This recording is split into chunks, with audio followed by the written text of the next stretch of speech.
listen to all that good stuff, Nikki. Yeah. So the other thing that Megan did that after doing some research, I found out she kept her management team and like her regular advisors from her previous career. She didn't really let all them people go. Yeah. So what that says to me is start now to build your team. Now, I'm not talking about people that you got to pay. I'm talking about like a networking team. Yeah. Okay. So let's say, of course, I always go to cleaning because to me, cleaning is one of those things where I could wake up on Monday with zero money and leave the day with a couple $1,000s because I did a lot of cleaning. Okay. But network yourself. So like, let's say, I actually saw someone's post earlier this morning. They have a cleaning, like a mobile washing service. And I was thinking to myself, what could they do to help them? And I'm thinking, you know what they should do? They should call a realtor. Go drive around their neighborhood, find like the dingiest, dirtiest house that could use some cleaning on the outside, and call the realtor and say, hi, my name is such and such. I am the owner of such and such. And I noticed that this particular property that you have for sale is in need of my services. I know that you don't know me, but I would like to provide you with a free cleaning. The only thing that I ask is that if you happen to have any other properties that could use my services, that you call me first. Right. You know what that realtor going to say? Sure. Be there on Saturday. And so now you got one person in your network. So in turn, when that realtor is talking to one of their colleagues and they're talking, they're like, I got this one property. We're gonna have to call somebody out because it needs to be cleaned. Oh, I got a guy for that. Yeah. You see, and that's just one person. And that's one person, one occupation. You can continue that down the line of different networking and networking with people that would either be, even if they're in the same profession, or with a profession that could correlate with each other. Yeah. So I always feel like anyone that's I don't want to say domestic, but anyone that works in the home or does lawn care, if I have a product or a service rather that deals with residential, anyone that deals with residents, I'm going to make myself known to them. Yes. Anyone. I'm going to make myself known to them so that they have a business card, or they could quickly go on their phone and go, oh, this is the cleaning guy. This is the mobile washing guy. You know what I mean? So build that up now. That's free. You can go to networking events if you want to. Most areas have like different chamber of commerce and things like that. Just those are things that you can do right now that can affect your business later. And you can do that while you're working. And it's not a lot of extra legwork, in my opinion. Right. No. Yeah. I mean, just the power of a business card, a very simple business card you can get from Vistaprint. I mean, if you're at that level, you know what I mean, where you're going to be promoting yourself, the power of just handing it out to people who have a serious need. The one thing you want to avoid when you're branding is trying to attack everybody, because that's just going to make people not want to listen to you or deal with you or refer to you eventually. But people who would be in your market or a closely aligned industry, the power of giving them your calling card. I mean, it doesn't hurt. I mean, hopefully it doesn't get thrown away, but it doesn't hurt. It doesn't hurt at all. And then offering something too, either free consultations, free cleanings for people that are going to be power people in your network. That's powerful, and it gets your name out there, and you're spending your time because that's what you have the most of at that point, right? So you're not spending your money necessarily, but you're spending your time, but that's going to pay off in dividends eventually. So exactly. So, and one of the last things that Meghan and Harry did that, probably should have talked about this first. They locked down their social media accounts, their domain names, and they got working on them trademarks. Yeah. Okay. Yeah. Now, I can tell you, I've talked about this in the community times. I probably own about 50 domain names. Yeah. I don't have 50 businesses. Right. But as something hits me, and I'm like, oh, this sounds like a good name, and I'm going to put this to the side because I can't work on it today. Right. But I need to lock it down social media wise. I will definitely buy the domain name. Yep. And work and keep that. Because I have, for things that I'm starting this year, I already thought about and was ready to put those, not ready to put them in place yet, but I knew the name that I wanted, so I bought the domain name. Yeah. So I own it. Yeah. I own it. Yeah. And then if I decide, you know what, that felt like a good decision at the time, I could sell the domain name. I could flip it. Yep. Yeah. All I did was pay a few dollars for the domain name and flipped it. Yeah. By the way, that's another side business. Okay. No, I'm the same way. I think I have about 21 domain names. I'm only using maybe 7 of them right now. And I actually had an idea this morning. I was like, let me go check the domain name on this one. Because that's your online calling card. So even if you just put up a 1-page website, you know what I mean, like a splash page, that is your online calling card, and you own it. It's yours, and it's cheap. It's cheap. And then, if you learn a system of how to make money from your domain names, even if you don't have the business in place, you can make a couple dollars from that. So it's, there's ways to, like you said, lock things down. And that's a good example of them, because I was just reading about their lawyers snapping up their trademark and stuff. It's like these people were thinking ahead. I mean, and because they've been thinking about this for probably at least a year prior to deciding. I'm sure. We're gonna make our. Sure, it was before I do. Yes. Yeah. Maybe right. Maybe even. Yeah. Yes.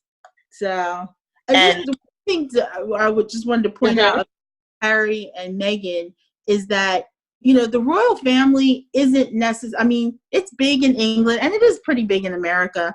But Meghan makes it more relevant in America. They're coming over here to make their money. You know what I mean? Because they can sell their personalities. They're always going to be affiliated with the royal family, whether they're senior royals or not. They're always going to be, and they can always make dollars off of it, even if they don't want to live under the Queen's rules or regulations or whatever. Come on, you can't. Meghan, look at, you mentioned her before, Princess Diana. What's it been, 30 years since she died? It's been a while.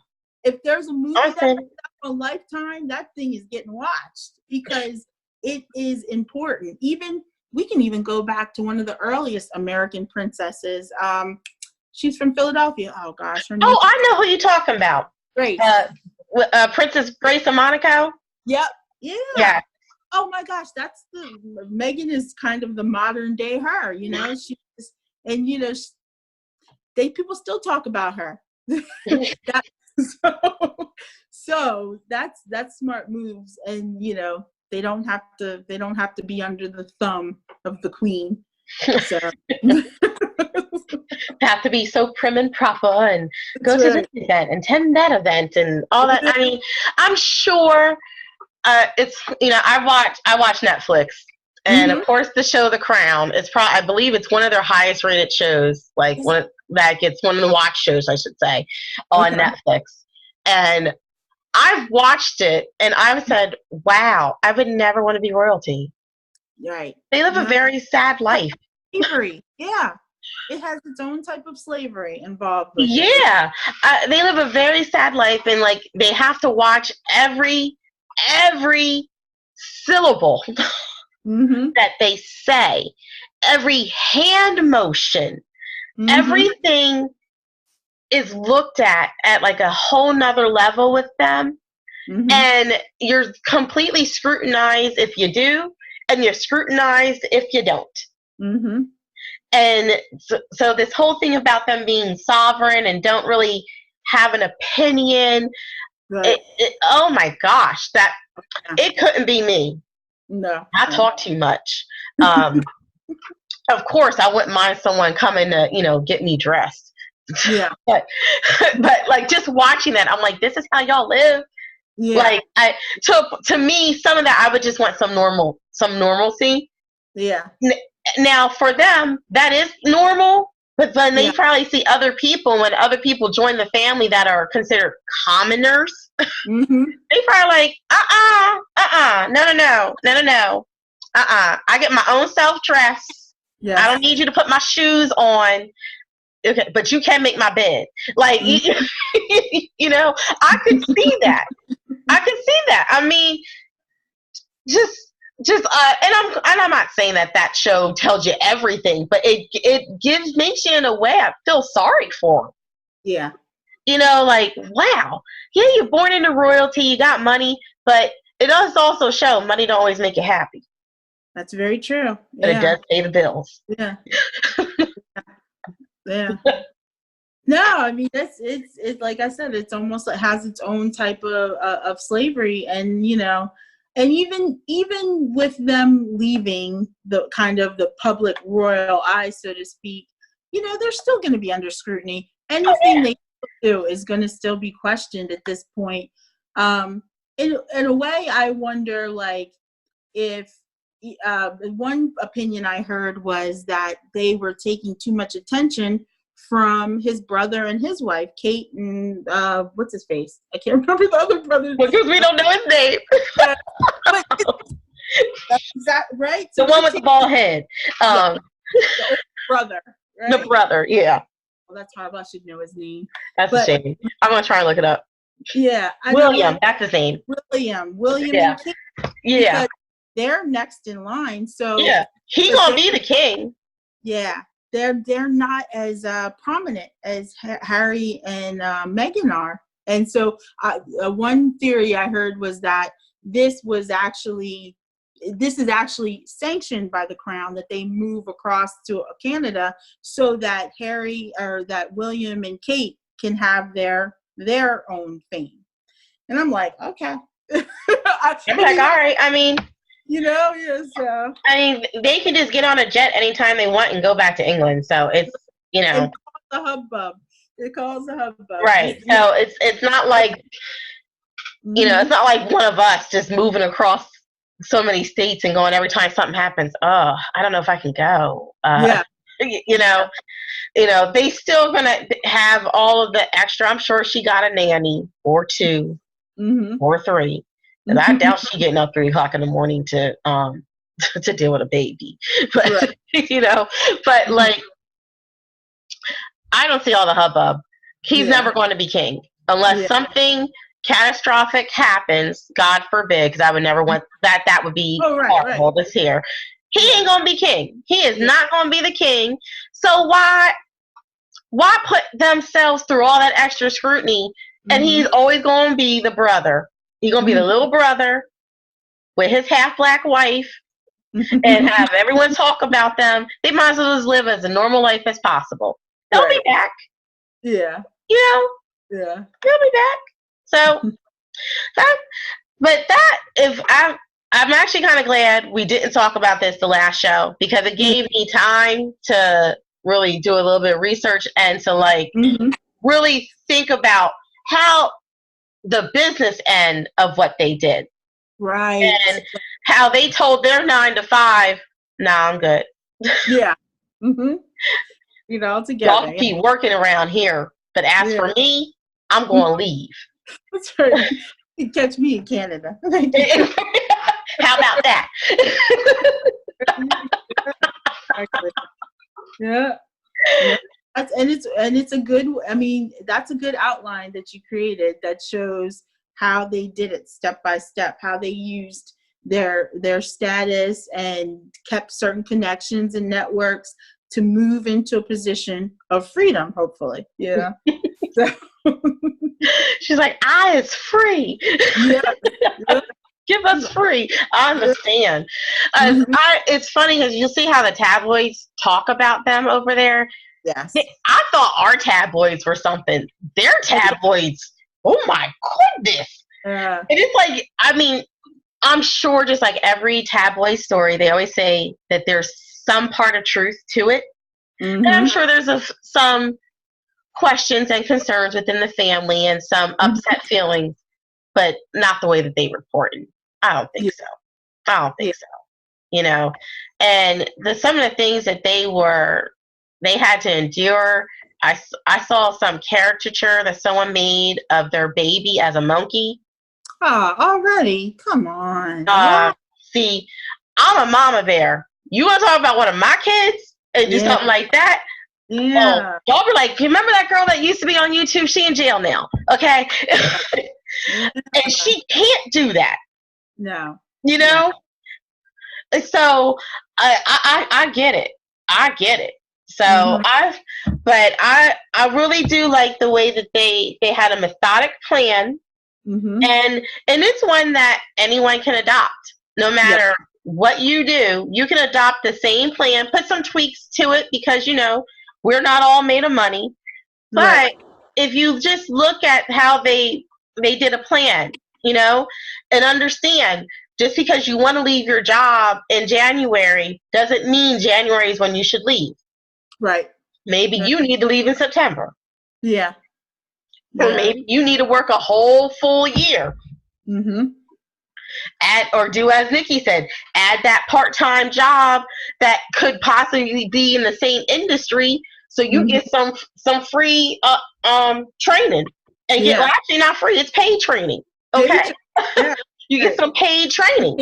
Okay, that you know, and then that could actually make it so that you could move out of the 9-to-5 a little bit quicker than what you would if you didn't. So just take a look at that. You know, I've always been a proponent for people having their own financial independence.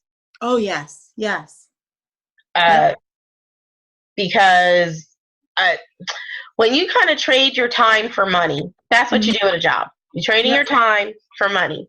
And then you start looking at the amount. And then when you trade time for money for something you care about that you own, and you're like, wait a minute, I'm getting paid technically how much? You know, because I look at what I do, I'm technically really only working about a couple hours a day. Yeah, I'm still you know? Yeah. You know, that's it. That's really it. So that's really just, my phone is like, my phone said I quit. There we go. Well, guys, I really hope that you enjoyed this installment of Entrepremommies. Don't forget, you can, if you're listening to us on one of our new platforms, we're on iTunes, Google Podcasts, and iHeartRadio and other podcast platforms. And if you prefer to watch us, you can always catch us on YouTube. All the links are in the description. You got anything else to add, Nikki Nick?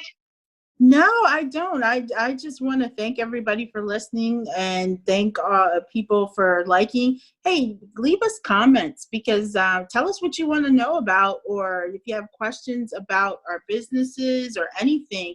We love comments, you know. Oh, yes. So leave us some comments, leave us some feedback. We'll take feedback.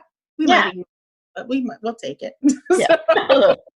You might tell me, look, Tiff, your hair look a little dry on the side. I know that. But yeah, give us some feedback. And, you know, and if you want to be on the show, if you want to be featured, because it's still free for now. Yeah.